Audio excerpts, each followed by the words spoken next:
Just making the template for this back panel. This is going to be our starter panel.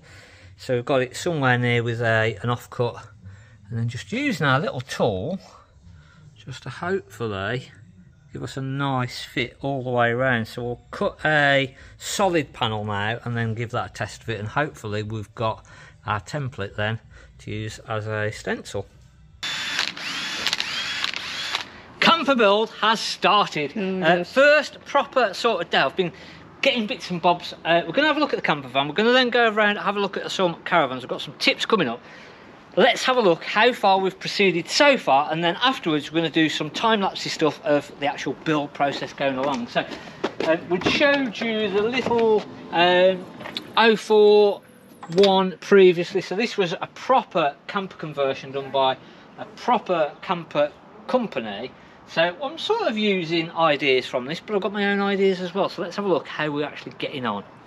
Oh, the black one. So the E52, which is an absolute nightmare to actually convert. We've had a pop top come through just to test fit and what have you. So that's just being test fitted, and then we're sort of going to get that to work properly. And then the actual build so far. So I can run through what we've done. So we've just literally put a cabinet together here, startings of the unit for the kitchen, mapping out where the fridge is going to go and where it's going to kick out to. We've got a line on the floor here, which is where the rock and roll bed comes to. Hopefully I've made these correct widths so the rock and roll bed works and goes. We've got our water tank, so planning out for where the water tank goes. So the idea with the water tank is that we're going to fix it onto the wheel arch and into this unit here. We're going to have a filler potentially from the outside coming into this to fill this up, and then our pipe work from our pump sort of going to the sink. So it won't be removable then? No, I wanted to do a proper fixed, the little sort of 110 grand had got a proper fixed unit, which meant that you could still have a water container that you could go and fill up, and then you could fill this up. So you could have 2 lots of water basically. So you'll still be able to have a little fill up tank, but you'll have to fill up this tank that will be fitted inside, which I just think is a bit more professional. What about draining it off though? So yeah, again we'll probably put a little drain off going straight out with a little plug, and again same with the wastewater. We'll actually plumb the wastewater in properly so that you've not got a little tank inside that you have to go and empty. You'll literally put it underneath and then go and empty it, so you're not going to be dragging water in and out through the actual camper itself, which I've always found a bit stupid, just a bit of a pain. So you'll have a hole like in the chassis to drain it through? Yeah, so it'll go straight through somewhere around here, and it'll go through. We'll obviously get into that when we've got the units all planned out properly. Right. But yeah, that's basically how it's going to work, is it'll be plumbed in properly. We're going lithium battery, so we've got a 150 amp hour lithium battery coming, which is about just under 2 kilowatts of power. We've got a 1100 watt inverter, so you'll be able to run completely off grid. We're going to go solar panel on the roof to charge up our lithium battery. So we're going to make it a proper sort of off grid camper, a proper thing that is usable for a good weekend away, which is what these are for. These are built for a proper weekend to sort of be able to stop in, have your bed up the top, a couple of kids, get your rock and roll bed, proper 4-berth. So again, we've gone for a proper rock and roll bed which has got all the seat belts in. But obviously this is our first one, so it's just taken a little bit longer. I'm going to try and make all of our units and then sort of dismantle everything. And you can see what's been taken all the time, and you'll see on the little time-lapse video afterwards, is sort of cutting round and curving all round and what have you, so it fits in with the units, and then we can make templates off these. So next time we literally just clamp these onto the furniture board that we want and we route round it, so it'll make it a lot easier and a lot quicker for the next ones. But obviously this first one, it's just going to take a little bit longer. But this is sort of a day in which majority of that day has been the actual back section. So actually getting this curve right, getting this so that the everything is actually level. So making sure that we're true to the floor, making sure that this is all plumb and correct, making sure our lines of our wood grain are actually nice and true. And then once we've got this first panel built in, it was literally then a lot easier, everything went a lot quicker, but actually trying to get this nice level and plumb and true and sort of set correctly, set so that the door closed, set far enough back in, set so that everything, once we build off of this, it all goes a little bit easier. And actually once we've got this built, once I sort of cut this all out and got it shaped and everything properly, everything else has gone loads quicker.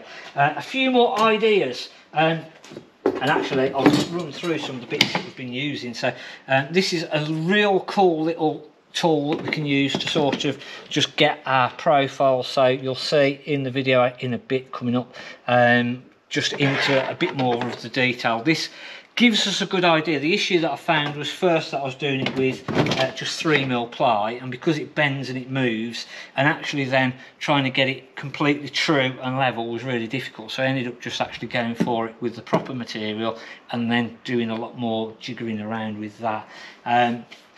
But yeah, so far so good. Obviously we're going to just cut our units into, or doors into this. We're going to have a proper gas box that will be accessible from the back here, so it'll all be built in.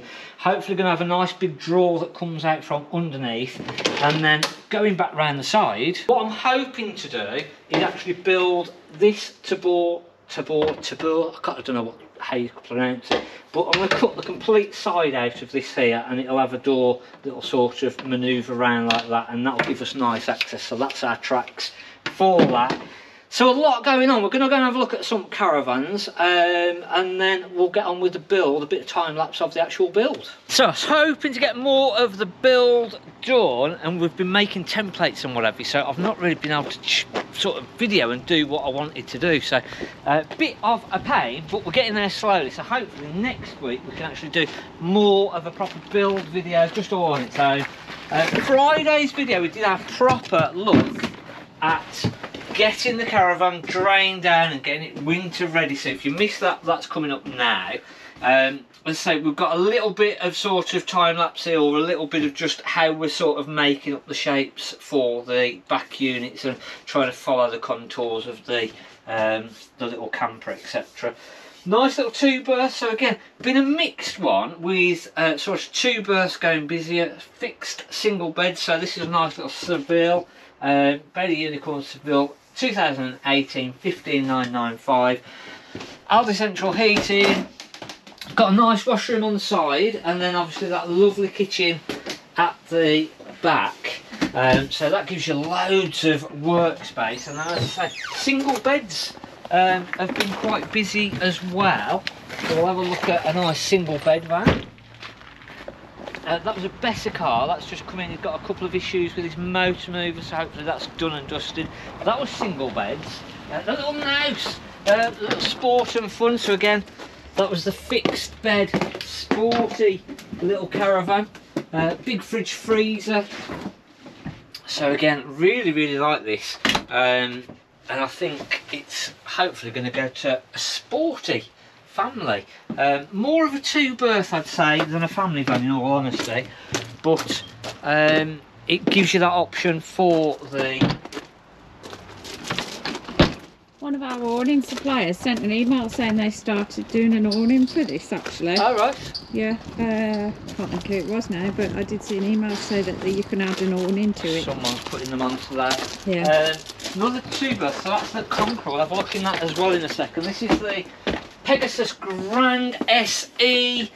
It is the Rimini, so again single beds, and we're 8 foot wide, so again a really nice van on the 8 foot body with the L-shaped layout at the front, and then a decent washroom. We had a look at the Unicorn. Which Unicorn was it? That was the Cadiz, wasn't it? So the Unicorn version of this we looked at on Friday. So again, both very nice vans. 2023 again, and this is 23,995, so £1,000 cheaper than the Unicorn. Conqueror. So we've got the little Conqueror 22,995, 2023. Again, nice new van, well looked after. And this has got a similar sort of wood colour to what we're putting in that camper, isn't it? That's very, very similar. Obviously we're not going to go with the white bits and bobs, but again, that worktop that we're going to be fitting, hopefully next week you'll be able to see a bit more. We're at the point now where once we've made our templates, we can start putting the worktop on and getting that sort of templated out and made, and it's very similar to that, to be honest. So again, another lovely, lovely two-berth. Again, we normally tend to find that now the kids have gone back and a lot of the families start to sort of not think about caravanning much over the winter now. We get the two-berth couples coming out, a lot of going over to Spain. So again, if you go over to Europe for the winter with the caravan, let us know in the comments, because there's a lot of people tend to do that when they're retired. You've got the time off over to Europe. I think you're only allowed, is it 90 days now with that allowance? So again, in Europe you're only allowed so many days, so make the most of that now, and again then you can spend the rest of the year here, can't you? So nice to get some winter sun. 9995, the Bailey Ancona. So this is a 5-berth, isn't it? It hasn't got the bunk bed on the side, so we've got 3, 4, 5, 6-berth. So we have got the third bunk. So at the bottom there is a bunk bed at the very bottom, and then it is the 3, so it is actually a 6-berth. I was thinking it was 5-berth at the minute then. There was a bunk underneath. Yeah, that. so that comes down. I thought that was just like a spare bit from somewhere else. It is tied up at the minute. It's a proper bunk. But yeah, it comes down, and that's another bed at the bottom. And then a decent washroom again as well, so a good little washroom. Again, we're going to be sort of timing our videos now, or aiming our videos a bit more, actually using it through the winter. So there's different things, obviously we need to be thinking about our gas. So if you use butane gas bottles, the blue gas bottles, they're not as good through the winter. So things like that we're going to be looking at, and sort of seeing what things that we need to change and what we need to do differently if we're going to actually use the caravan through the winter. Obviously, if you're going to go over to Europe, probably don't need to worry as much. I think Mark's in there, is he? I thought I saw, no, he's not. I thought I saw a shadow of somebody in there then.